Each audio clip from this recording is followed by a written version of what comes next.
salud pública. Específicamente vamos a hablar de 3 patologías bien puntuales y muy importantes que van a ver en su práctica diaria, tal vez en el SERUM tengan la oportunidad de ver esto con más frecuencia. Y voy a comenzar aquí. Creo que sí están viendo mi pantalla. ¿Están viendo mi pantalla? No, doctor. Sí. No, no, ¿Se ve? no se ve, doctor. Ok. Vamos a ver qué pasó, qué pasó. A ver. No sé qué pasó aquí.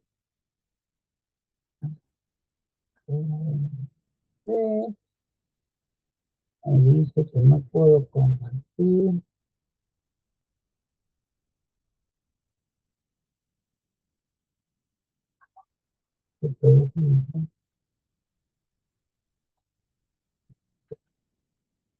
Permítanme un instante para resolver esto.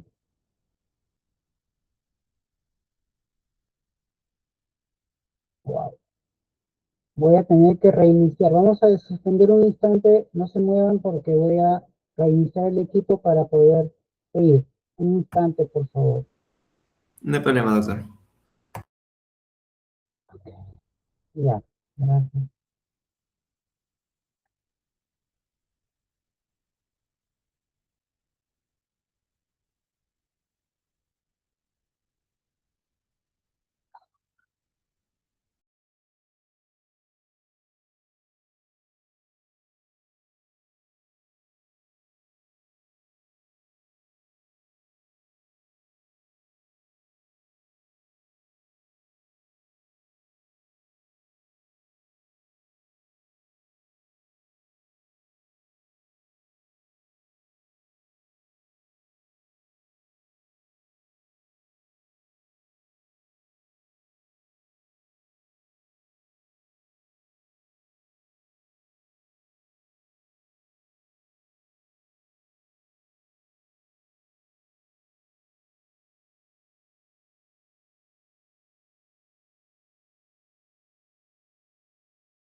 A ver, hola, hola, ya estoy aquí de nuevo. A ver, vamos a intentar compartir pantalla.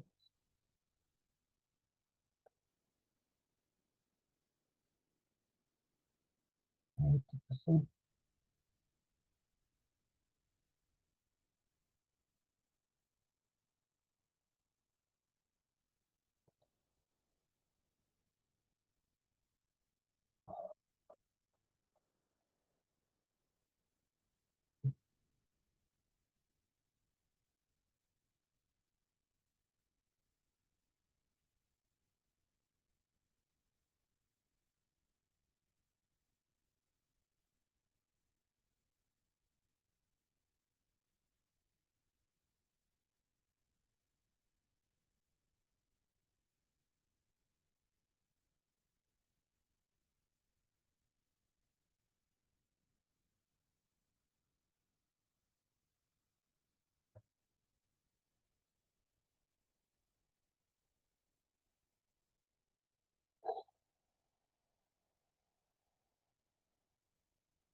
¿Pueden apreciar? No, no. Ahí se ve, doctor. Hola. Sí se ve. Ahora se ha ido.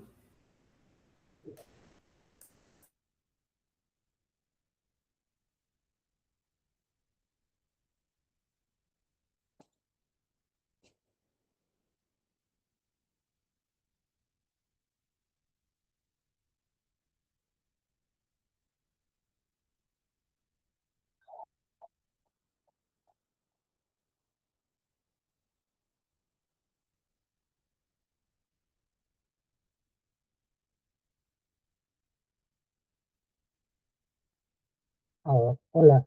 ¿Se puede apreciar? Sí, ahí se ve, doctor. Hola, hola. Sí se ve. Chicos, ¿me pueden escuchar? Hola, Doctor, sí se ve. hola, hola, hola, hola. Hola, chicos, ¿me escuchan? Hola, Jonathan, ¿me escuchan? Sí, doctor, se escucha. Perfecto. Ah, y la presentación todavía no se ve, ¿no? O ya, Ahí sí se ve. ahora sí.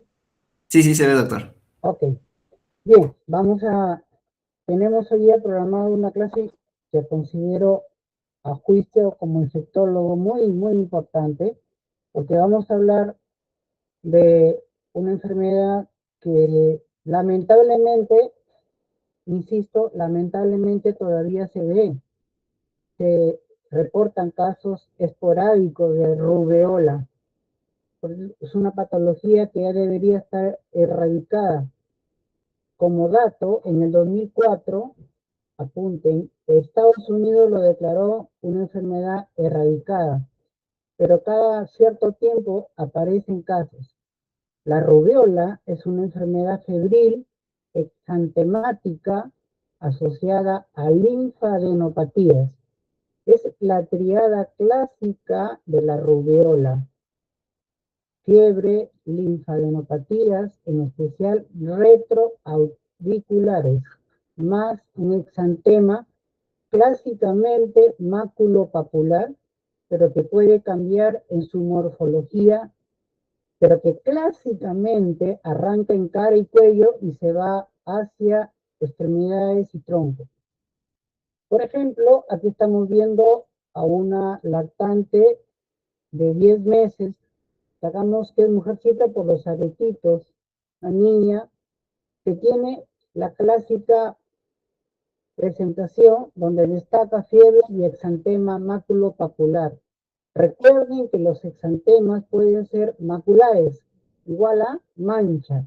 Por ejemplo, la palabra inmaculada, sin mancha. Papular, cuando hay lesiones elevadas. Esos son las pápulas. Cuando la pápula ya toma más de 1 centímetro, se llama roncha. En este caso, en la rubiola, lo que hay es un exantema maculopapular. Vesículas no hay como en el herpes. Y aparte, en el 20% de niños con esta enfermedad van a encontrarse las manchas de Forchheimer en el paladar blando. Como referencia, hay que recordar que, por ejemplo, en el caso del sarampión, se van a encontrar las manchas de Koplik. Anoten y busquen dónde se ubican y qué color tienen estas manchas de Koplik en el caso del sarampión. Hoy día vamos a hablar de 2 grupos de virus, pero nos va a llevar más tiempo en el caso de los flavivirus, ¿no? Donde estamos hablando de la familia Tobaciviridae, que implica 2 géneros. Los alfavirus, hay tantos que a nosotros nos deben concentrar aquellos que en el humano ocasionan fiebre, compromiso articular y encefalitis. Anoten, la encefalitis viral en todos estos casos es autolimitada y no existe tratamiento antiviral que haga que la encefalitis se cure o dure menos. La otra característica es que todos estos virus utilizan a invertebrados para llegar hasta el humano. Ejemplos, tenemos al virus chikungunya, el virus mayaro, y hay unas decenas y decenas más de virus. En el otro grupo tenemos a los Marnaviridae, que tienen una sola especie, que es el virus de la rubiola. Una sola especie, que es el virus de la rubeola. Eso es interesante porque el virus de la rubiola, facilito, ARN virus, R de rubiola, es el único virus que pertenece al grupo de los rubivirus, no hay más. ¿Y por qué es importante la rubiola? ¿Saben por qué? Porque si bien el 50-60% de las personas que tienen rubiola hacen una infección asintomática, el cuco de la rubiola es el síndrome de rubiola congénita. ¿Ok? Y básicamente se le considera un cuadro benigno, repito, excepto cuando se presenta o cuando infecta a una mujer dentro de los 3 primeros meses o 12 semanas de embarazo. ¿Por qué? Por lo que estoy diciendo. Por el síndrome de rubiola congénita, que puede dejar secuelas neurológicas de por vida. Este es un virus que fue aislado por primera vez en el año 62 y en el año 69 ya tenía una vacuna aprobada por la FDA, Estados Unidos. Este es el impacto del virus. Es un virus que tiene algunas peculiaridades que son preguntas de examen clásicas. Es un virus encapsulado y tiene clásicamente unas cosas que básicamente hay que recordarlas. Hay un trímero de proteínas llamadas E1, E2, que son las de espículas, de espículas, que están en la superficie, como puntas, ¿no? Pero no hay que olvidar que de todas este paquete, anoten, la E1 es la inmunogénica. E1, la proteína E1. Y esa proteína E1, gracias a la inducción de una protección de largo aliento, es el que genera la protección cuando una persona hizo la infección.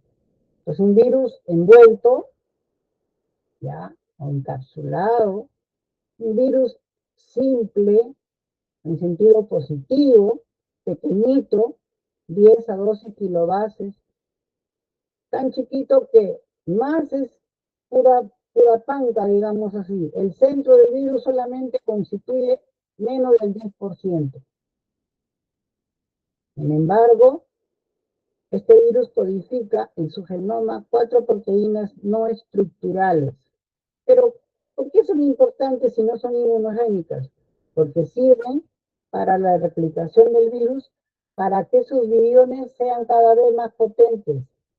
Recuerden, virus envuelto, pequeño, con glicoproteínas de E a la 1, que se considera un trímero. Y estas proteínas que van en la superficie, ¿no? Hay aparte otra proteína, que es la proteína C, de cápside. Gracias a Dios, tanto en inglés como en español, la C cobra relevancia.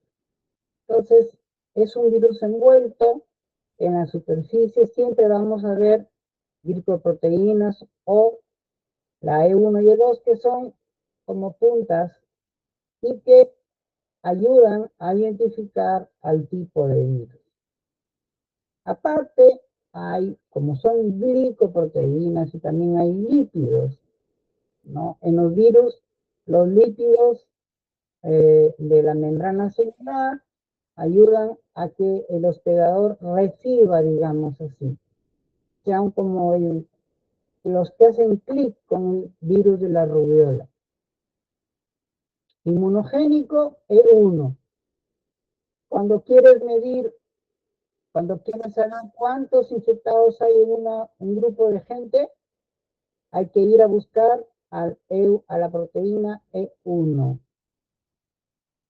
Acá tenemos otro dato, que esta E1 de la rubiola se une a la glicoproteína de oligodendrocitos de mielina, y es lo que le da el neurotropismo y el neurodaño, por decirlo. Esto lo acabo de inventar, esto no existe en la literatura, lo acabo de inventar para que ustedes recuerden. Cuando hablemos del virus de la rubiola, es el neurodaño lo más importante, y esto se va a ver en el paciente con síndrome de rubiola congénita. ¿De dónde viene este virus? A diferencia de los dos virus que vienen después en la clase, y espero sea lo más pequeña posible para que ustedes solamente graben y escriban la pepa, las pepitas. El virus solamente infecta humanos y tiene una sola forma de contagiarse a otras personas cuando la persona está infectada. Anoten que es un dato muy particular de este virus. Así como el virus de sarampión, que es altamente transmisible, el virus de la rubiola también es altamente transmisible. No es tanto como el de sarampión, pero solamente se transmite por gotículas respiratorias. El humano tiene en su mucosa respiratoria algo así como los receptores para el virus, pero el virus tiene una peculiaridad. Por alguna razón, ya molecular o ultramolecular, los ganglios linfáticos le encantan. Y en una persona infectada siempre hay que tocar el ganglio retroauricular. Y si tú apuestas $10,000 con alguien y te dice, a ver, toca a este paciente, examínalo para ver qué crees que es. Fiebre, tiene exantema y tiene linfadenopatía. Yo me iría de frente a los retroauriculares y me gano los 10,000 ricos dólares que me ayudarían a comprarme una linda camioneta. Así de simple, ¿eh? Es bien importante este gatito. ¿Por qué es importante? Porque si tú detectas un caso como este, serías capaz de advertir al sistema que hay un brote o un presunto brote de virus de la rubiola. El otro dato es que el virus de la rubiola tiene la posibilidad de dañar todo el cuerpo. Por eso es que en el síndrome de rubiola congénita vas a ver daños en hígado, vaso, sistema nervioso central, más que el sistema nervioso periférico. Es el sistema nervioso central. Entonces el problema es que todavía se ven pacientes con rubiola congénita pero es en el caso de gente que no recibe la vacuna, sobre todo en mujeres en edad fértil, ¿no? Ya, la edad de inicio de relaciones sexuales ha disminuido tanto que en poblaciones no vacunadas hay un gran problema. El otro dato que les doy, que me gustaría que lo anoten, es que la vacuna de rubiola viene empaquetada clásicamente con 2 virus más dentro de la vacuna, paperas y el virus de sarampión. Esos 3 virus vienen en la vacuna. De manera que tú al ponerle esa vacuna, matas 3 pajaritos de un solo tiro. Mujer que hace rubiola en el primer trimestre tiene hasta el 80% de que el virus pase a su producto y dañe. La vacuna suele tener, obviamente, una cepa de virus atenuado, ¿sí? Y se considera que prácticamente el 95% o más de personas que se vacunan estarán protegidas, prácticamente de por vida.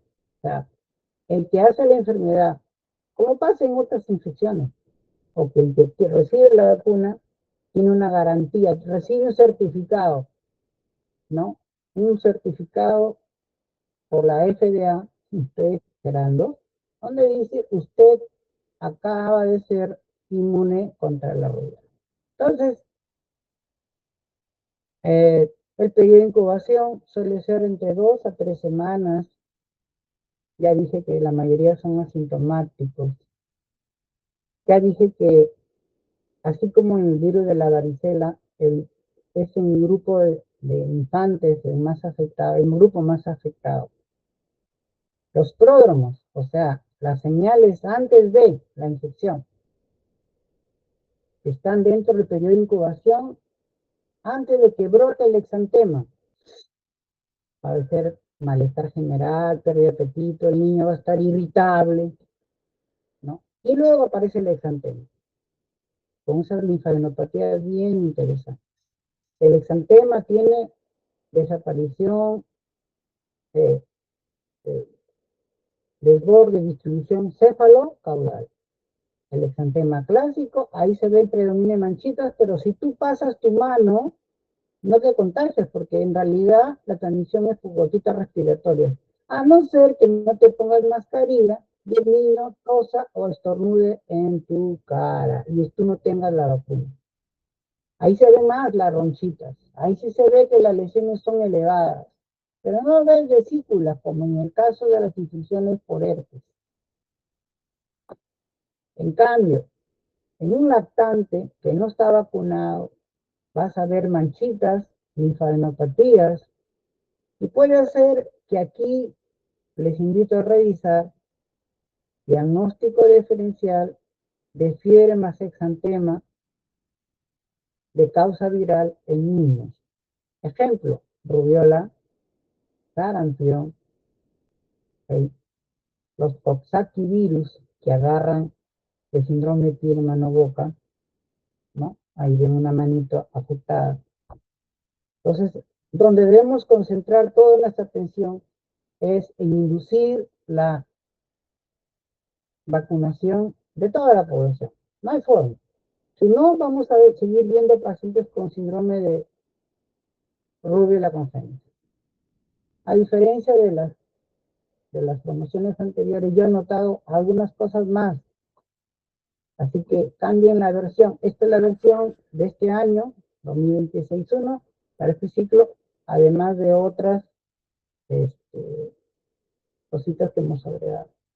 La rubiola ocasiona daño cardíaco, el paciente puede tener defecto del tabique, revisen cuáles, interventricular o interauricular, qué tipo de daños ocasiona. Revisen si estos niños pueden ser curados o aliviados en su problema a través de una cirugía de alta complejidad, una cirugía cardíaca. No sé cuántos de ustedes en el tiempo lo ve como cirujanos cardiovasculares, pero sí les digo que un cirujano cardiovascular en el Perú por lo menos y en otro lado debe ser así o más. 5 años toman, 5 años.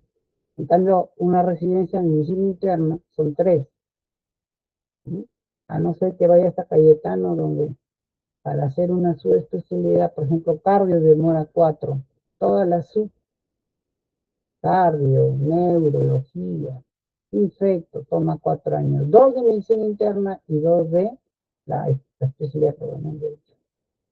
El daño pancreático, pero los daños que resaltan más son a nivel oftalmológico y a nivel neurológico. Del daño oftalmológico se va a retina o a catarata. Agarra cristalino y de paso genera glaucoma. Toda patología que agarre cristalino de manera indirecta va a llevar a glaucoma. En el caso de los pacientes que hacen daño neurológico, vas a ver un niño que va a tener daño de por vida, ¿no?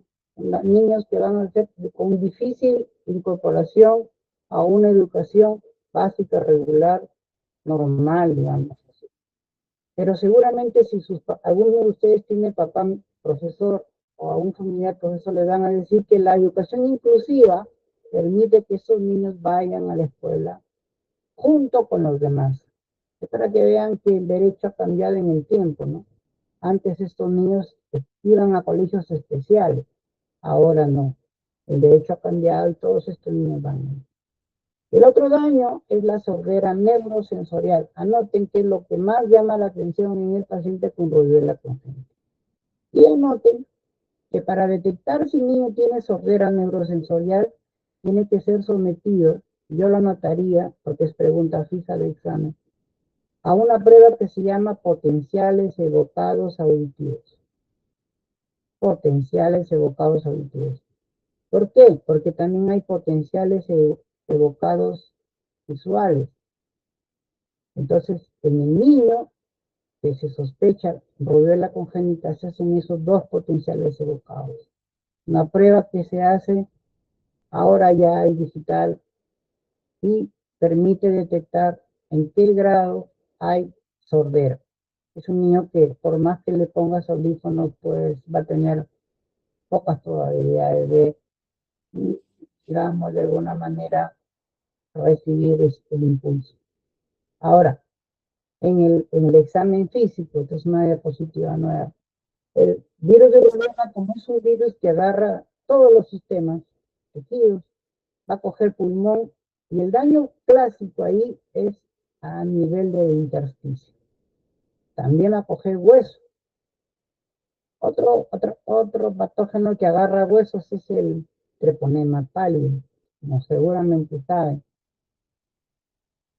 Y clásicamente también coge huesos largos, como estoy viendo acá en el virus de la rubiola.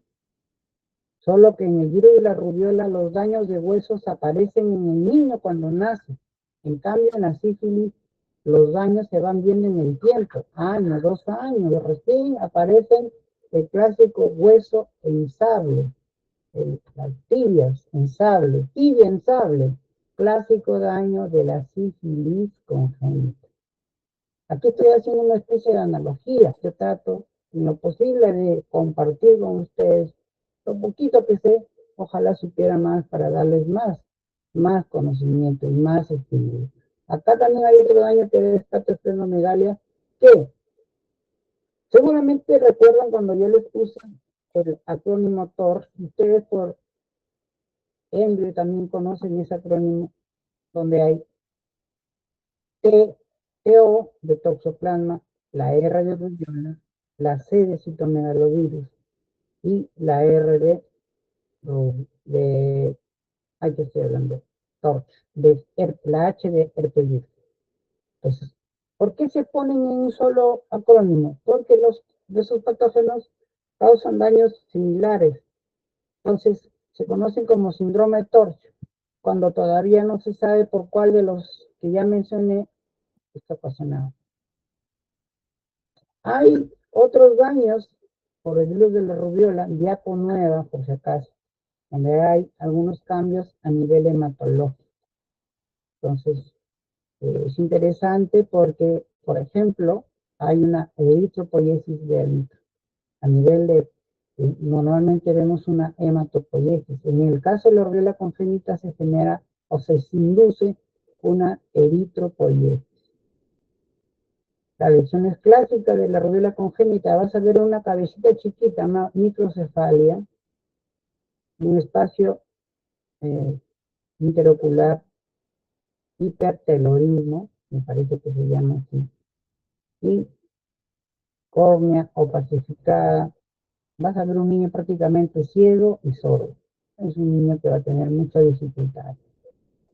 En cambio, los lactantes, un poquito ya más grandecitos, ahí están los ojitos distanciados, el hipertelorismo. Ahí está, pregunta clásica. ¿En qué otras enfermedades se ve el hipertelorismo? ¿No? Ya ven, ahora le dan tomando importancia a la embriología. Cuando uno la estudia, per se, parece muy aburrida. Pero cuando uno ya la lleva a la clínica, ya no es tan aburrida. Al menos a mí. Nunca me va a aburrir esto, porque siempre voy a tratar de compartirlo hasta el último instante de mi vida. Promesa. Fiebre, un niño va a estar hipoactivo. Esta carita en la congénita es totalmente dimórfico, un niño con ictericia, y acá la hepatoesplenomegalia, un abdomen distendido. Y acá vas a ver otro daño, el daño, acá pues el daño dermatológico que ya les expliqué, y acá la retina, clásicamente, las lesiones en sal y pimienta. Esto es clásico, por eso es que todo médico debe, un niño va a tener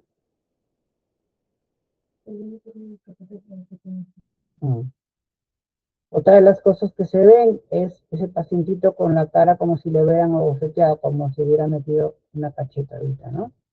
Este daño de la retina es muy importante insistir. ¿Por qué? Porque todo médico general tiene que saber hacer un fondo de ojo. Así, es simple. Voy a para mi pantoscopio, para mi oftalmoscopio y mi otoscopio. Ahora, pues, en lugar de gastar en una vanidad de la vida, porque uno bueno, el Wish Arm que vale, no sé, 600, 700 soles. Y lo puedes pedir ahora en mis tiempos, todo era a través de la OPS. Venían libros, estamos volviendo al libro físico, al libro físico. Kilos de libros teníamos que cargar. Ahora ustedes cargan en una tableta toda la información. Es lo más maravilloso que nos ha podido ocurrir.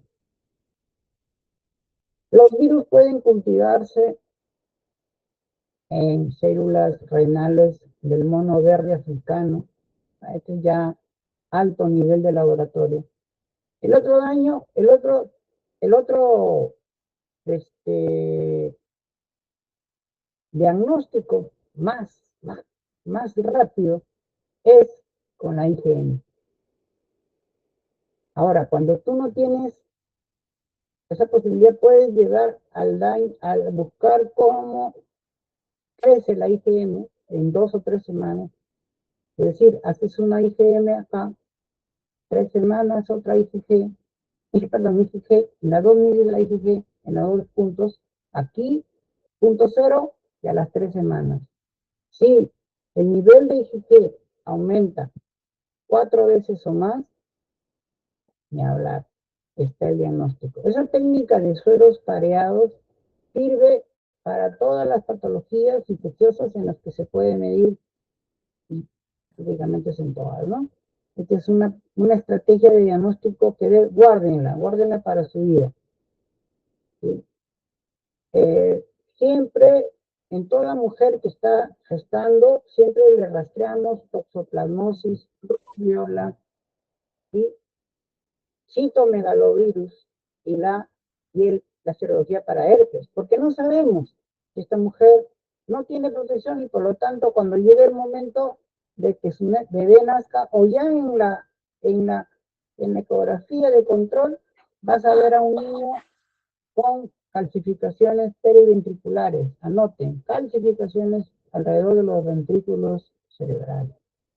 Pasamos ahora a hablar de dos enfermedades que van a tener moda ahora que viene el fenómeno del niño, que más que niño es un adolescente o un adulto bravazo que nos va a llevar de encuentro y va a dañar a millones de personas.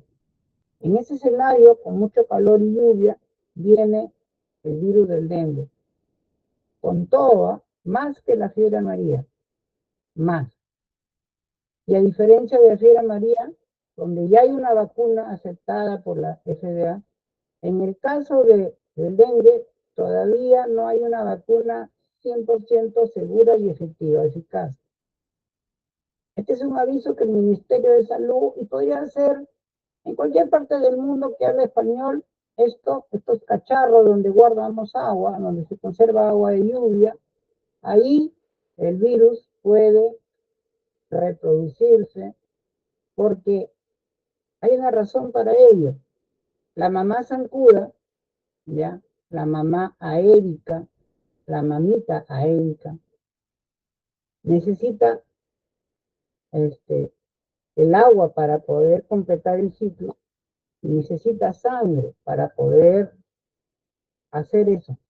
Porque el objetivo de todo ser vivo es mantener la perpetuación de especies. Ya son clásicas reglas de la naturaleza. Entonces, se necesita sangre. Por eso es que buscan a gente infectada. Y si capturan a uno que está en los 3 primeros días de la infección por dengue, yo notaría eso, porque solo en los 3 a 4 primeros días de la infección por dengue hay viremia. Fuera de eso, no pasa nada.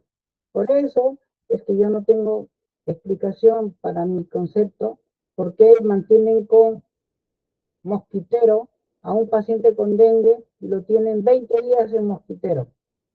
Ya no, pues, cholo, el zancudo, el transmisor solo va a llegar en los 4 primeros días, ya fuera de ahí ya no es peligroso. Entonces, no tiene lógica. Bueno, cuando ya entramos a estos virus, nos vamos a chocar con un concepto que es los arbovirus. Viene de esos palabritas que están ahí en inglés, ¿ya? Por eso se llaman arbovirus.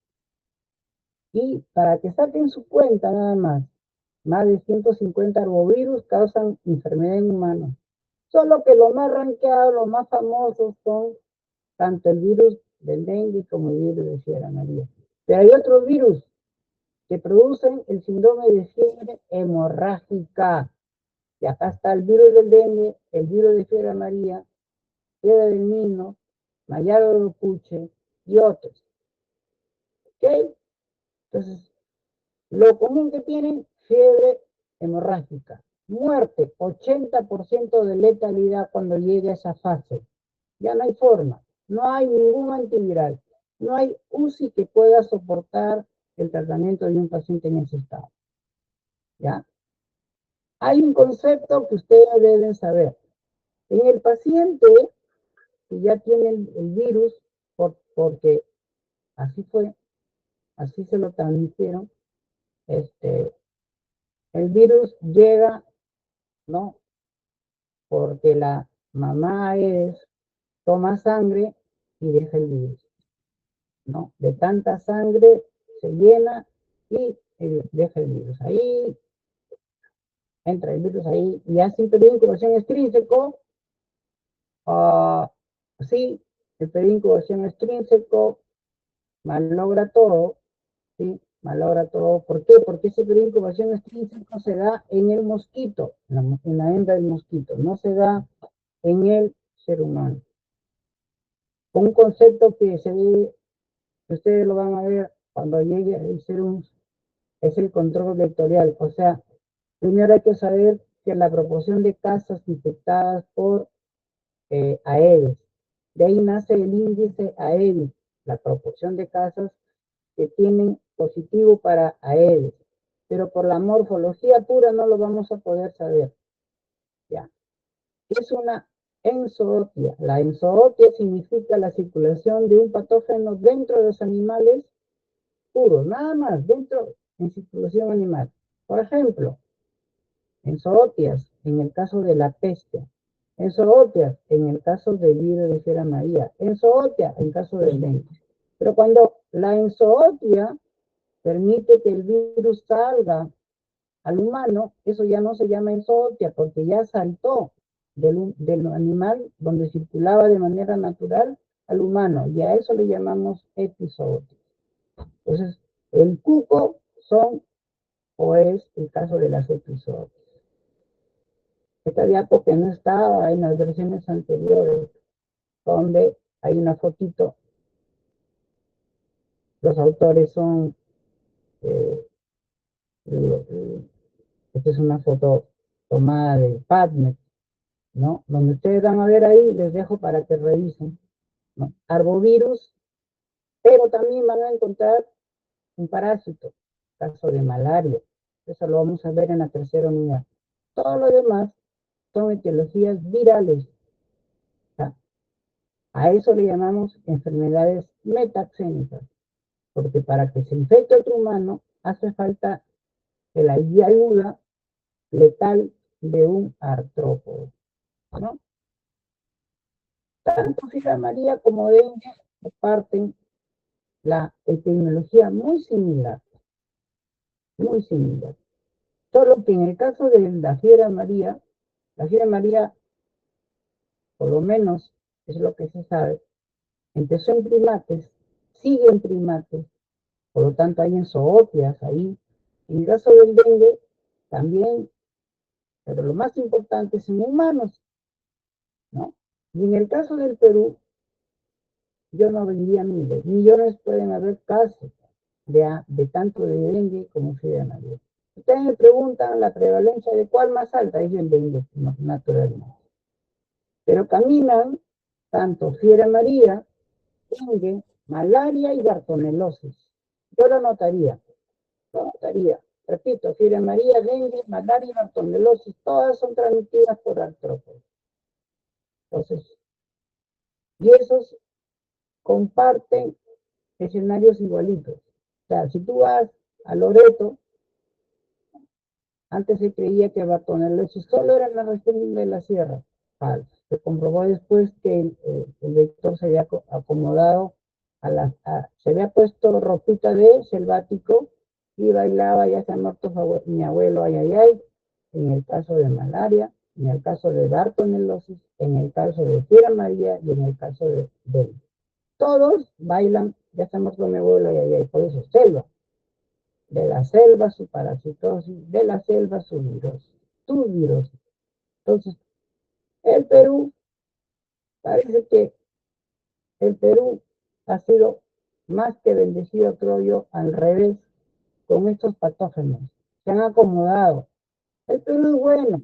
Y miren cómo hasta en todo escenario llegan esos patógenos que han circulado en otros territorios circuncidantes a nosotros, ¿no? En ambos casos, ¿para qué se necesita? Para que haya más pacientes. Se necesita un solo paciente en etapa de viremia. Yo lo anotaría. Hay dengue en todo el Perú, fiebre amarilla, clásicamente de la selva subvirosa. Básicamente, por ahí va la cosa. ¿Sí?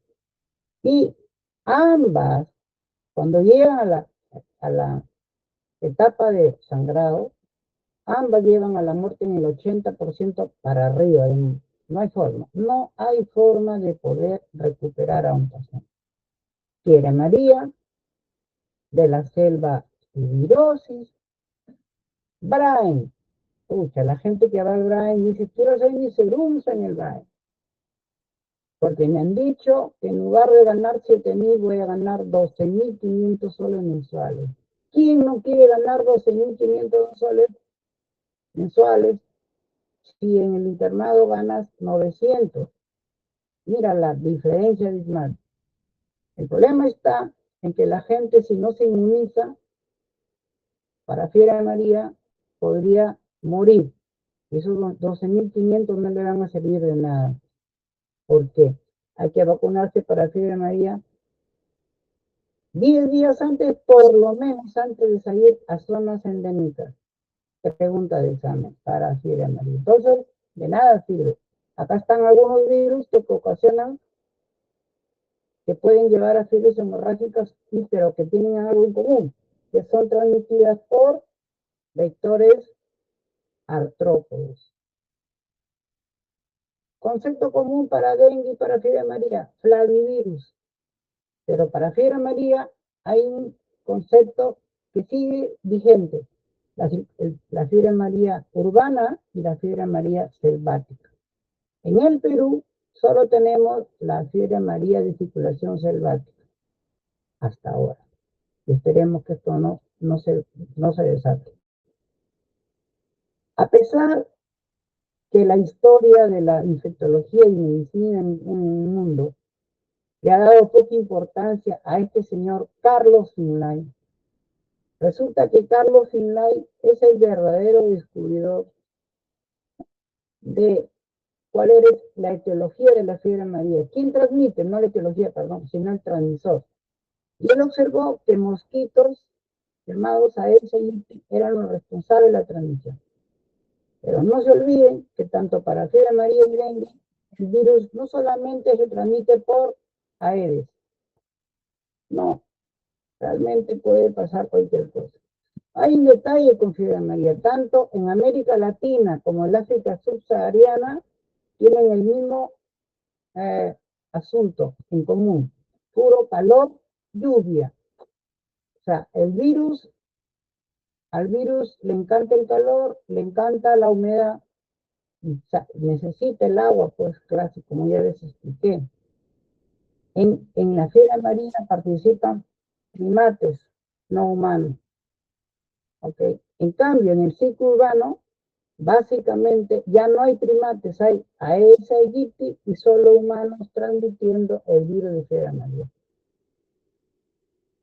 Entonces, la fiebre amarilla puede llevar a daño irreversible. Y aquí se produce un shock séptico con falla renal, con falla pulmonar o respiratoria, con miocarditis, que puede terminar en muerte. Y a propósito de miocarditis, en adultos no inmunizados, la miocarditis es uno de los daños por los que puede morir un paciente infectado por el virus de la rubiola. Fiebre amarilla es producida por un Flaviviridae, es un virus pequeño, 40, 60 nanómetros, envuelto, que se replica en las células infectadas. Y como ven, todo lo naranja, no estoy haciendo alusión a ningún partido político, pero naranjita por aquí, naranjita por acá. ¿Qué tienen en común? Pues muchas cosas, pobreza, acceso escaso a servicios de salud, calor, lluvia, desigualdad, inequidad, sistemas de salud desgraciadamente abandonados, y entonces esperemos que las cosas cambien para nuestra amada patria. Fiebre amarilla entonces ha circulado desde tiempos milenarios en primates. O sea, estos virus han vivido, por decir de alguna manera, han circulado porque no podemos decir seres vivos como el caso de las bacterias, pero han circulado en primates y por miles de años en lo que eran en zootios, hasta que los humanos llegaron a la selva buscando caucho, abriendo canales como el canal de Panamá, ¿no? Y si ustedes revisan un poco de la historia de la fiebre amarilla, por ahí arranca por Centroamérica, México, Caribe, todo el Caribe.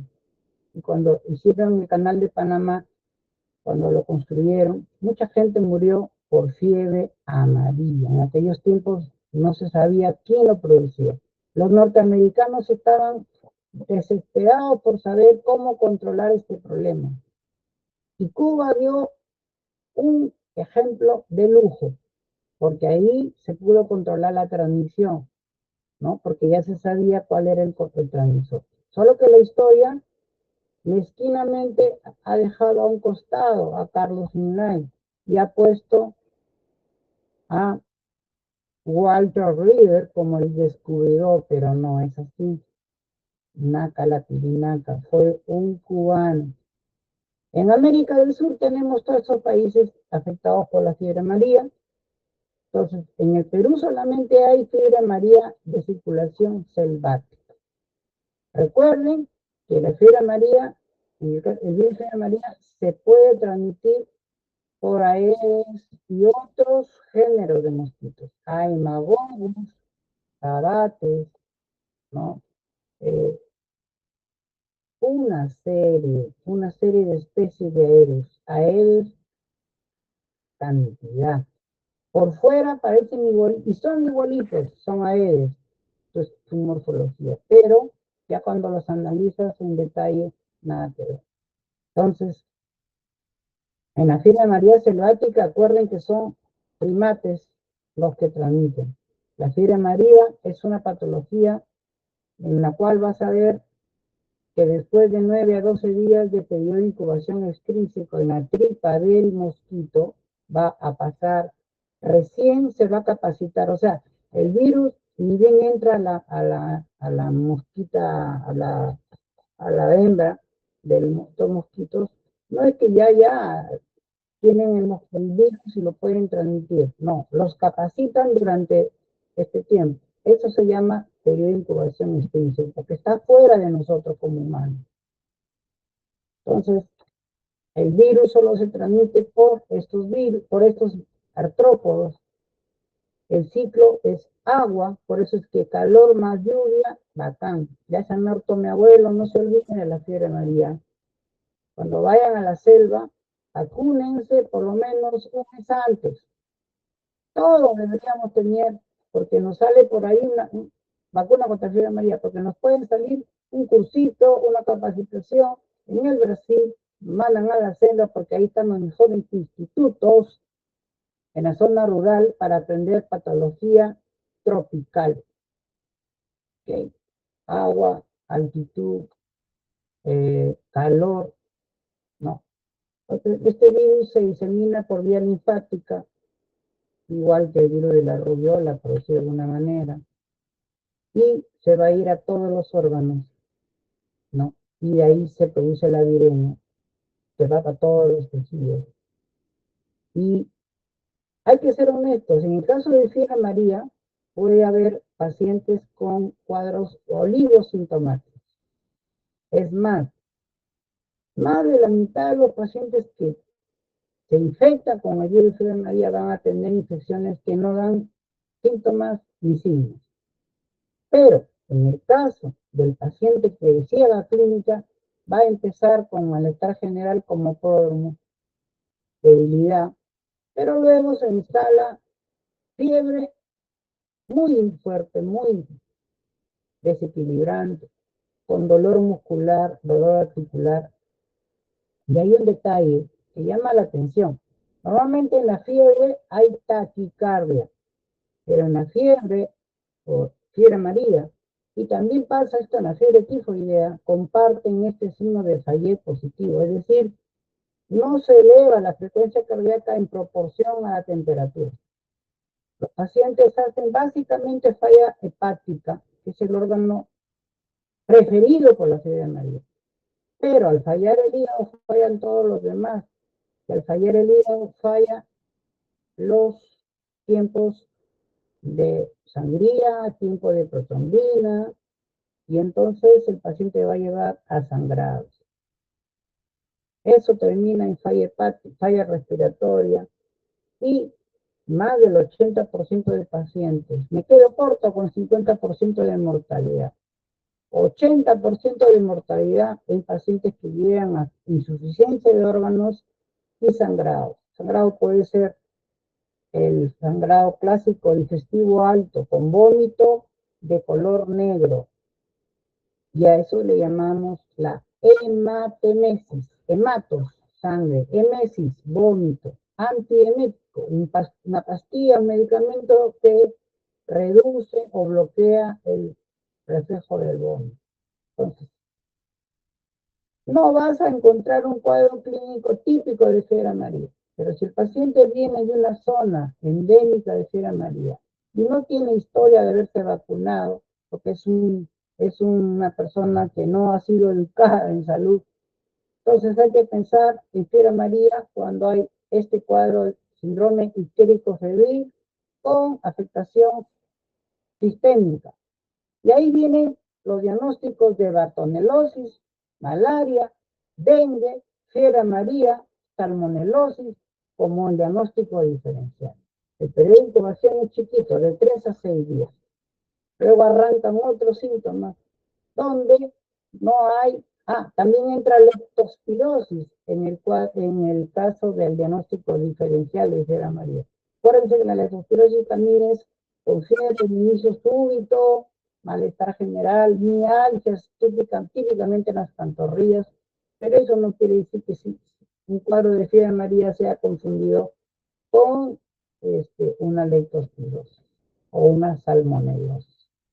Entonces, siempre vamos a tener que tomar en cuenta eso. El paciente ya en la etapa final tiene melena, es decir, tiene unas heces negras, es decir, porque la melena indica un sangrado digestivo del ángulo de Treis hacia arriba. Sangrado del ángulo de Treis hacia arriba, sangrado digestivo alto. Del Treis hacia abajo, sangrado digestivo bajo. Y eso que vamos a ver cuando las deposiciones son prácticamente con sangre, el sangrado está en el colon recto. Sangrado, las deposiciones negras hablan de un sangrado a nivel gástrico, intestino delgado, antes del Treis, porque se han mezclado las heces con los jugos, perdón, la comida, la sangre se ha mezclado con, la sangre con los jugos gástricos. Y vamos a ver un paciente con falla múltiple, ya no hay forma. No hay forma de recuperarlo. ¿Cómo se hace el diagnóstico? Es con esta estrategia, la técnica de ELISA, para buscar el IgM de captura.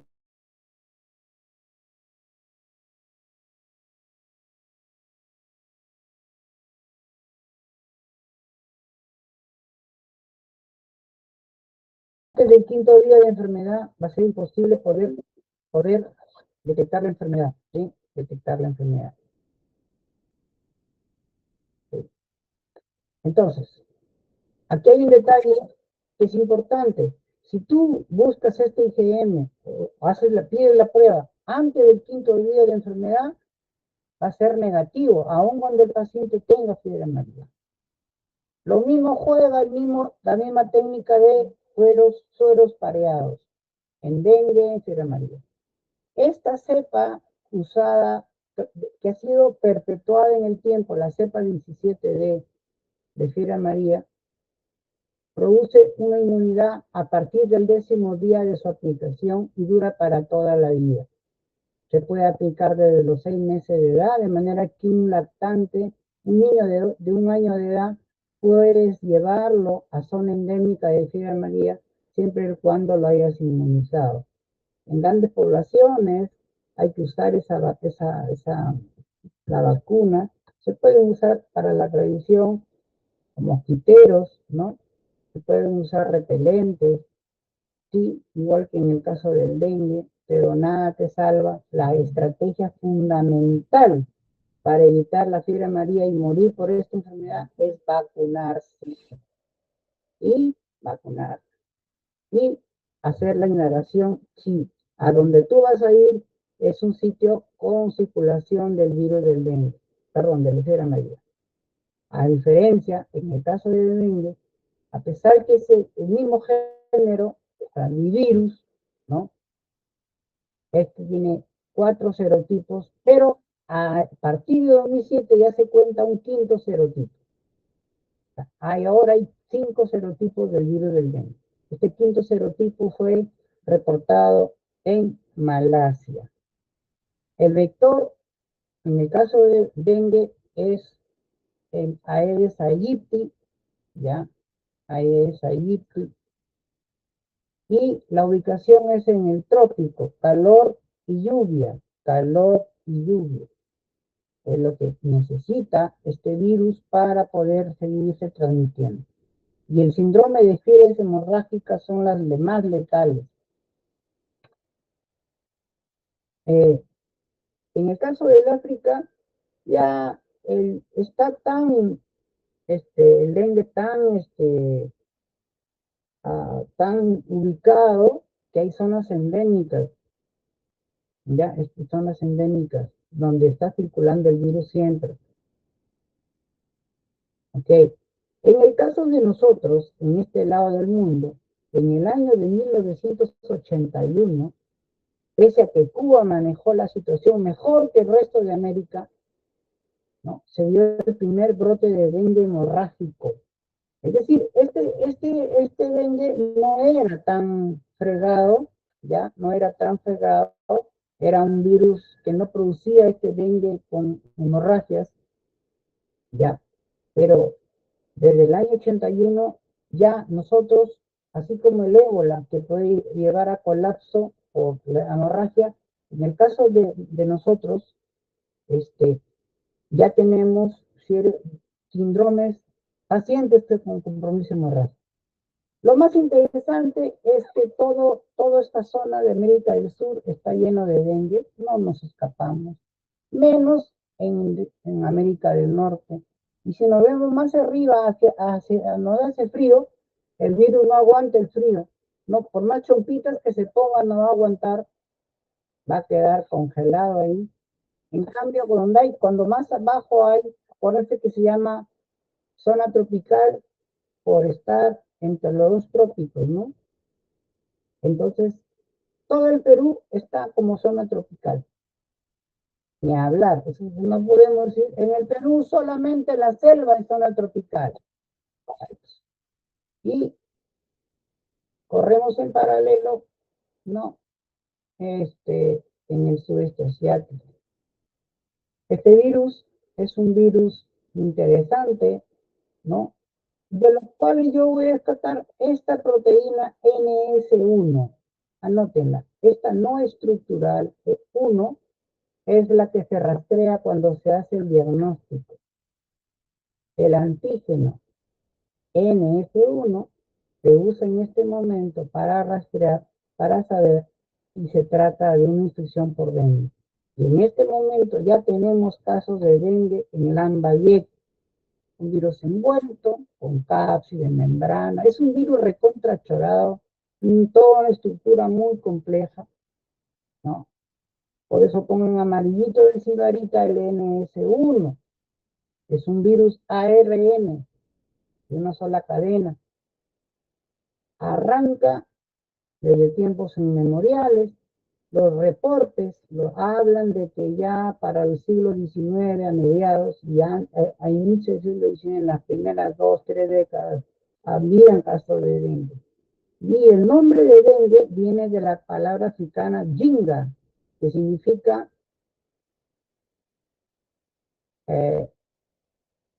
baile por fiebre. O sea, el paciente, tanto es el dolor por la fiebre, la mialgia, que el paciente termina bailando, pero no por alegría, sino por el dolor. Jinga. Es como si estuviera bailando la gente, y eso se distribuye en el África. Entonces, definitivamente, cuando se da la Segunda Guerra Mundial, no fueron suficientes morir unos 60 millones de personas en la Segunda Guerra Mundial, sino que después de ello empezaron a haber casos de fiebre, de dengue, las formas hemorrágicas, que ahora ya no se considera como dengue clásico o dengue hemorrágico. Eso ya está fuera de circulación. Se habla de un dengue sin signo de alarma, con signo de alarma, y un dengue ya hemorrágico donde hay prácticamente colapso ya del sistema.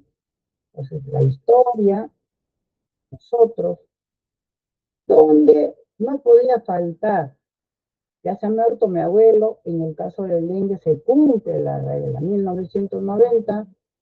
¿Por qué dice dengue 1? Porque es el serotipo 1 escrito.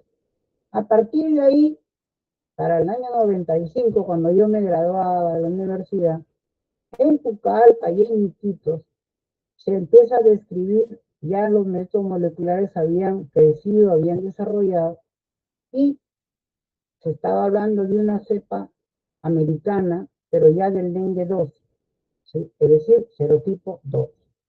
En el caso del dengue, necesitamos, de acuerdo a la literatura, un ARN virus que tiene no solamente serotipos, tiene genotipos, subgenotipos, ¿no? Las formas hemorrágicas se generan por ciertos subgenotipos más agresivos.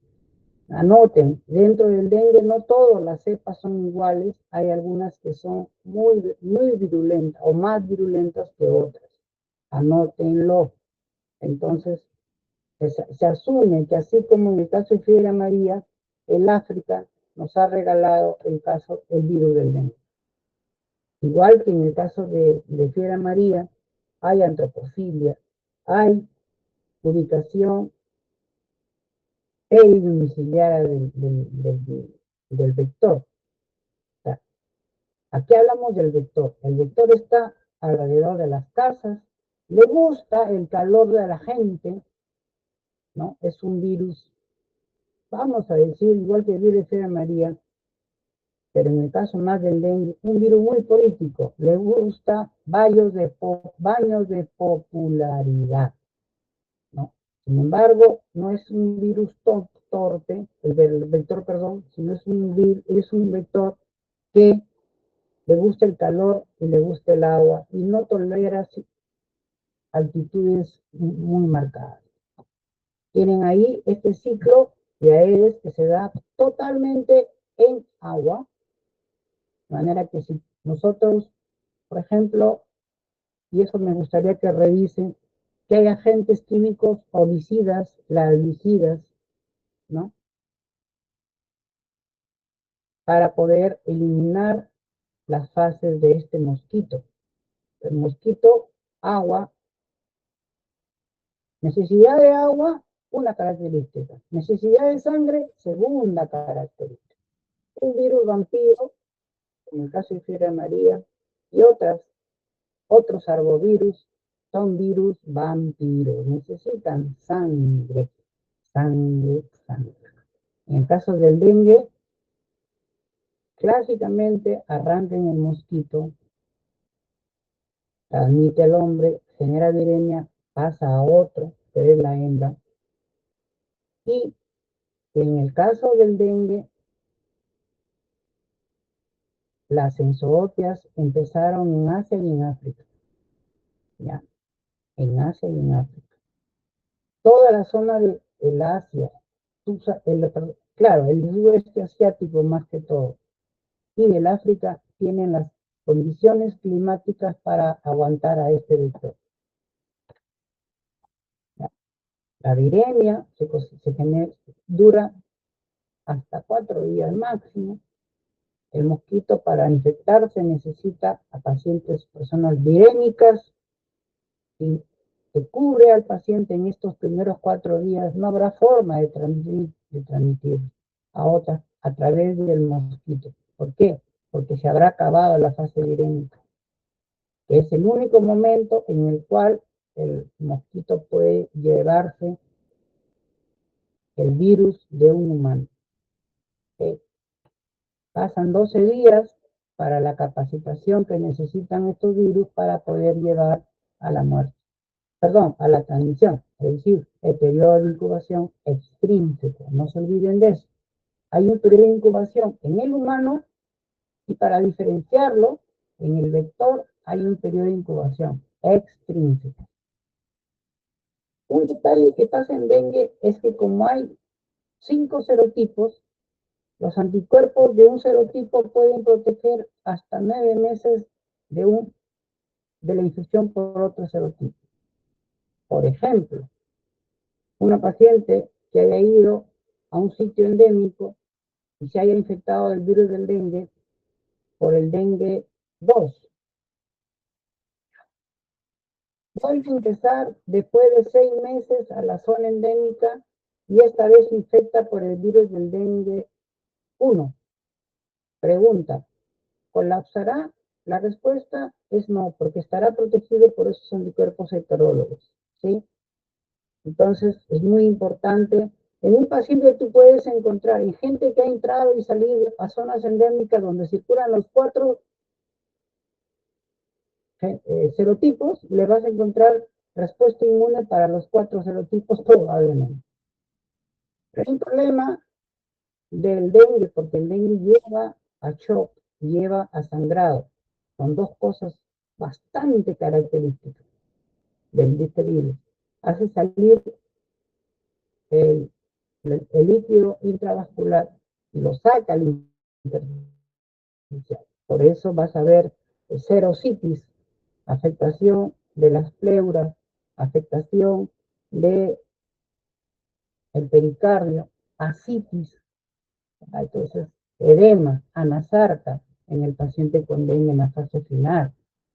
Son algunos detalles, algunos factores que llevan a esta fase muy agresiva. Normalmente la incubación dura un poquito más que en el caso de la fiebre amarilla. Es más rápido, 2 a 6 días. Dengue no, 3 a 14 días. Y en el dengue puedes tener desde pacientes con un cuadro febril. Hay gente que solamente tiene fiebre, ¿no? Y nada más. Y un poquito de dolor muscular. Pero si en su casa tiene un jardín, como el doctor Salazar, que tiene 200 especies diferentes de plantas en su casa, y esas plantas necesitan regarse, y hay chorritos de agua que quedan acumuladas, ¿habrá mosquitos ahí reproduciéndose? Sí, porque la mayoría que es una zona endémica de dengue. No hay nada que hacer, eso está claro. Por eso es que hay que tener mucho cuidado con este virus. Otros van a tener un cuadro dermatológico, ¿no? En la unión tóraco-abdominal y puede diseminarse también. Pero no es una característica. No todos los pacientes con dengue hacen este cuadro dermatológico. Lo más característico es el dolor muscular y el dolor articular. ¿Ya? La gente hasta baila de dolor. Esto es la fiebre quebrantahuesos. Otra característica es el dolor retroocular, así como la linfadenopatía retroauricular es para rubra, en el caso del dengue, el dolor retroocular. Hay dos retros de los que hemos hablado hoy día. Dolor retroocular es en el dengue. Estas son las secuencias paralelas de lo que pasa en el dengue. Solo para que vean. Tú no puedes encontrar la IgM de captura en el dengue, igual que fiebre amarilla, antes de los 5 días, ¿no? De enfermedad. Mira acá, ojo acá. Si lo captura, si tú sacas la prueba al tercer, cuarto día, no va a haber IgM tan alta como para poderse detectar. En cambio, a partir de acá, sí. A partir de la segunda, de los 14 días, empieza a producir IgG. También vale los sueros pareados para hablar de una enfermedad, digamos, para detectar que ese paciente ha tenido dengue, porque el paciente te dice, doctor, yo solo tuve fiebre y dolor muscular y unas ronchitas por acá. ¿Habrá sido dengue? Bueno, hagámosle la serología. El diagnóstico es serológico. Aquí, las formas hemorrágicas, porque el dengue tiene 2 fases en la fiebre. Tiene un curso bifásico. En el dengue y eso. Luego vienen las complicaciones. La descarga de citoquinas, ¿ya? Y la posibilidad de morir. Vienen las hemorragias. Diagnósticos diferenciales.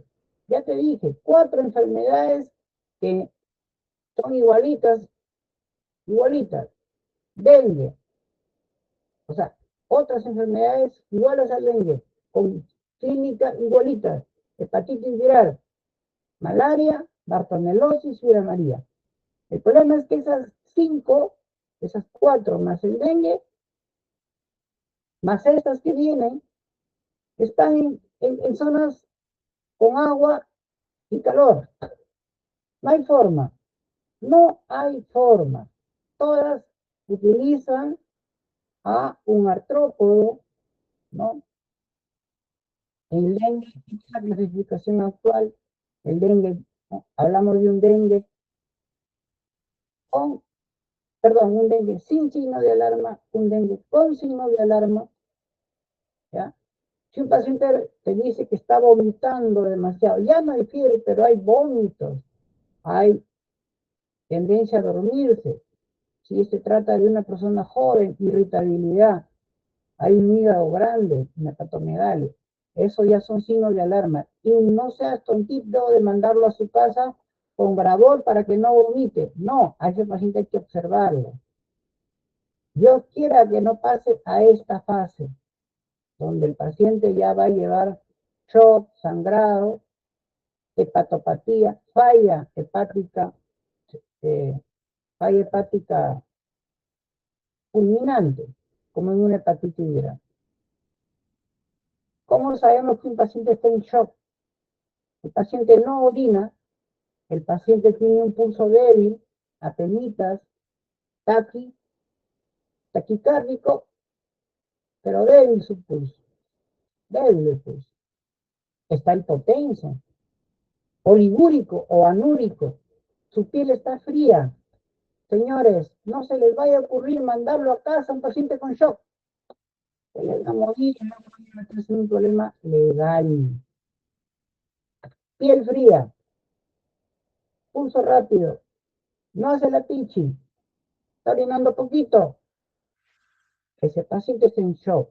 Ni loco lo mandes a casa. Diagnóstico que usamos ahora, la detección del antígeno NS1, pero también se hace la prueba de IgM y IgG. Esta fórmula, NS1, IgM, IgG, es la que tenemos en el almanzón. Por eso cuando a mí me preguntan, ¿de qué habrá muerto el paciente?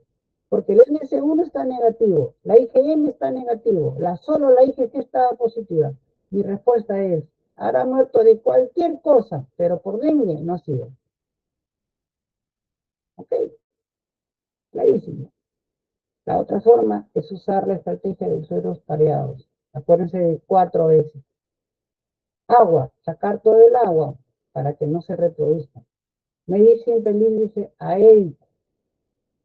Caso sospechado es igual a caso reportado. Ya no hay justificación para que un serumista diga, no supe cómo avisar, a quién avisarle. Porque antes de mandarte al serum, te hacen un recordario de dengue. Bueno, tengan estas diapos como recuerdo de su profesor para repasar cuando salgan a las zonas endémicas. Y el otro detalle, van a venir preguntas fijas en el ENAM de esto. Así que necesitamos hacer un recuerdo, un repaso, antes de ir a romperla en el ENAM. Recuerdo, repaso y romperla en el examen. La triple error. Entonces, en el caso del dengue, no es como otras enfermedades como peste, por ejemplo, que es transmisión respiratoria y hay que poner en cuarentena al paciente. No como la COVID, que es por gotitas. Nada, aquí, si no hay vector, no hay forma de transmisión. ¿Okay?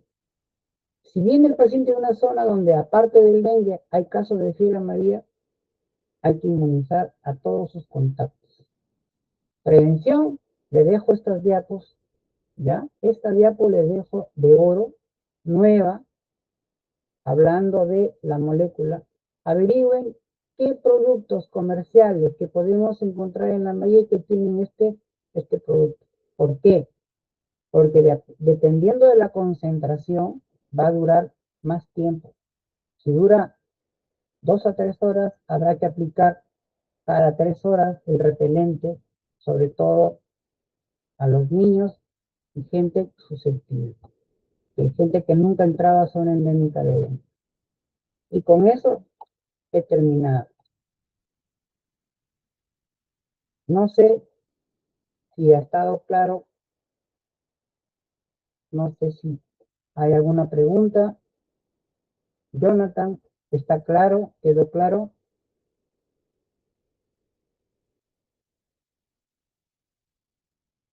Bueno, hay manitos levantados, que sí se ha comprendido, que sí se ha escuchado bien. Me alegra, me anima a seguir. Bueno, entonces chicos, estamos mañana viendo